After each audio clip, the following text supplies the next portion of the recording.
Hello friends, നമ്മുടെ Malaysian വ്ളോഗിലേക്ക് വീണ്ടും സ്വാഗതം. നമ്മൾ ഇന്ന് പോകുന്നത് മലേഷ്യയിലെ ഏറ്റവും ഫേമസ് ആയിട്ടുള്ള മുരുക ടെമ്പിളിലോട്ടാട്ടോ. ബാട്ടു കേവ്സ് എന്നാണ് അതിന് പറയുന്നത്. ഇവിടെ ഈ ബാട്ടു കേവ്സിൽ ഏറ്റവും ഫേമസ് ആയിട്ടുള്ള അട്രാക്ഷനാണ് ഈ മുരുകൻ്റെ അമ്പലം. ഇത് ആക്ച്വലി 140 അടി ഉയരമുള്ള ഒരു മുരുകൻ്റെ പ്രതിമയാട്ടോ. ഇത് ഭയങ്കര ഫേമസ് ആണ്. ആക്ച്വലി ഇത് റെനോവേഷനൊക്കെ ആയിരുന്നു. ഈ ജനുവരിയിലാണ് ഇത് വീണ്ടും റീ ഓപ്പൺ ആക്കിയത്. നമ്മൾ കറക്റ്റ് സമയത്ത് പോയതുകൊണ്ട് നമുക്കിത് കാണാൻ പറ്റി കേട്ടോ. അപ്പോൾ ഇതിൻ്റെ ഏറ്റവും വലിയ അട്രാക്ഷൻ ഇതിൻ്റെ സൈഡിലുള്ള ആ കളർഫുള്ളായിട്ടുള്ള സ്റ്റെപ്സാണ്. 272 സ്റ്റെപ്പ് ഉണ്ട് കേട്ടോ. നല്ല ഹൈറ്റിൽ അത്യാവശ്യം കുത്തനെയായിട്ടുള്ള സ്റ്റെപ്സാണ്. നമ്മളിവിടെ വന്നപ്പോൾ ഏറ്റവും വലിയ അട്രാക്ഷൻ തോന്നിയത് ഈ ഡൊണേഷൻ ബോക്സ് ആട്ടോ. ഇത് ഈ നേർച്ചപ്പെട്ടി ഭയങ്കര വലുതാണ്, ലാർജാണ്. നമുക്ക് വേണമെങ്കിൽ QR സ്കാൻ വഴി പേ ചെയ്യാം, അല്ലെങ്കിൽ അവിടെ ഒരു ഹോളുണ്ട്, അതിലും പൈസ ഇടാം. ഇത് ഭയങ്കര അമ്പലത്തിന് അത്ര തന്നെ വലുപ്പമുള്ള ഒരു നേർച്ചപ്പെട്ടി കേട്ടോ. പിന്നെ നമ്മൾ ചെന്നപ്പോൾ തന്നെ പതുക്കെ സ്റ്റെപ്സ് കയറാൻ തുടങ്ങി. നല്ല ക്ലൈമറ്റായിരുന്നു, മഴയൊന്നും ഇല്ലായിരുന്നു, അതുകൊണ്ട് നമുക്ക് വലിയ ബുദ്ധിമുട്ടൊന്നും ഉണ്ടായില്ല. ഇത് ആക്ച്വലി ഇച്ചിരി പാടാട്ടോ കയറാനായിട്ട്. 272 സ്റ്റെപ്സ് ഉണ്ട്. അപ്പച്ചൻ ഞങ്ങളെക്കാളും ഫാസ്റ്റിൽ മുകളിൽ പോയിട്ടോ. അപ്പച്ചൻ നല്ല ഫാസ്റ്റായിട്ട് പോയി. ഞങ്ങൾ പതുക്കെ കിതച്ച് കുറച്ച് ഗ്യാപ്പൊക്കെ എടുത്ത് അവിടെ ചെന്നത്. മുകളിലെത്തിയപ്പോൾ ഇതാട്ടതിൻ്റെ ഉള്ളിലുള്ള ചിത്രം.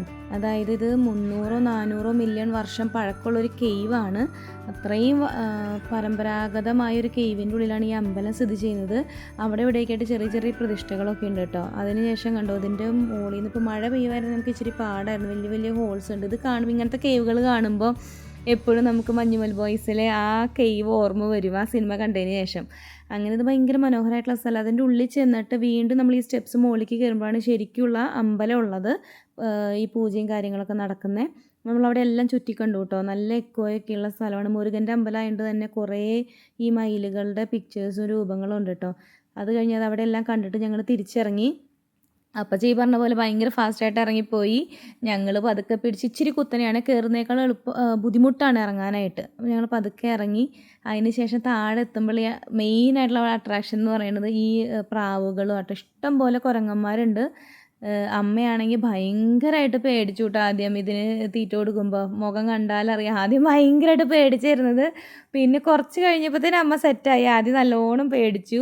അത് കഴിഞ്ഞിട്ട് ഇപ്പം അമ്മ ചിരിച്ചൊക്കെ തുടങ്ങി. പിന്നെ അമ്മ, നമുക്ക് അവിടെ തന്നെ തീറ്റ കിട്ടും. ഒരാളവിടെ ഇരിപ്പുണ്ട്. അയാളുടെ നിന്ന് ബാക്കിൽ കണ്ടോ, ബാക്കിൽ ഇരിക്കുന്ന ആൾ അതിൻ്റെ തീറ്റ വെക്കുന്ന ആളാട്ടോ. അയാളുടെ നിന്നാണ് നമ്മൾ വാങ്ങിയത്. എന്നിട്ട് അത്യാവശ്യം ക്വാണ്ടിറ്റി ഉണ്ട്. അങ്ങനെ സ്റ്റെപ്പൊക്കെ ഇറങ്ങി വന്നതിന് ശേഷം എല്ലാവരും ഈ പ്രാവുകൾക്ക് തീറ്റ കൊടുക്കുന്ന തിരക്കിലായിരുന്നു. എല്ലാവരും നല്ലോണം അത് എൻജോയ് ചെയ്യണ്ടായിരുന്നു. കുറേ ഫോട്ടോസൊക്കെ എടുത്തു. ബാക്കിൽ കണ്ടു ബാട്ടു കേവ്സ് എന്ന് പറഞ്ഞ വലിയ ബോർഡൊക്കെ ഉണ്ട്. ഇത് മലേഷ്യയിലൊരു മെയിൻ അട്രാക്ഷൻ ആട്ടോ ഈ സ്ഥലം. എല്ലാവരും മലേഷ്യയിൽ പോയാൽ ഇത് മിസ് ചെയ്യാറില്ല. അത്രയും നല്ല സ്ഥലമാണ്. അതിനുശേഷം അമ്മ ഭയങ്കരമായിട്ട് ആ തീറ്റ തീരുന്ന വരെ കൊടുക്കുന്നുണ്ടായിരുന്നു. നിങ്ങൾ സൂക്ഷിച്ച് കണ്ടറിയാൻ, പെട്ടെന്ന് ഒരു കുരങ്ങൻ വന്നിട്ട് അമ്മയുടെ നിന്ന് ആ തീറ്റ മുഴുവൻ എടുത്തു. അമ്മ ആദ്യം അത് റിയലൈസ് ചെയ്തില്ല, പിന്നെ അമ്മ ഒന്ന് പേടിച്ചു. അങ്ങനെ കുരങ്ങനെ എല്ലാവരും വന്ന് എടുത്തു. പിന്നെ ഞങ്ങൾ കുറേ ഫോട്ടോസ് എടുത്തു കേട്ടോ അതിൻ്റെ ഫ്രണ്ടിൽ നിന്നിട്ട്. നമുക്ക് ഒത്തിരി നല്ല നല്ല ഫോട്ടോസൊക്കെ കിട്ടി. ഇച്ചിരി വൈകുന്നേരം ആയപ്പോഴത്തേനും തിരക്കൊക്കെ കുറഞ്ഞു. അപ്പോൾ ഞങ്ങൾ കുറേ ഫോട്ടോസൊക്കെ എടുത്തു. എല്ലാവരുടെയും ഫോട്ടോസൊക്കെ എടുത്തിട്ട് അങ്ങനെ ഒരു അടിച്ച് പൊളിച്ച് നല്ലൊരു ദിവസമായിരുന്നു. നമുക്ക് നല്ലൊരു ഈവനിങ് സ്പെൻഡ് ചെയ്തു. അങ്ങനെ എല്ലാവരും നല്ല സന്തോഷമായിട്ട് ആ സ്ഥലം കണ്ടു പോന്നു കേട്ടോ.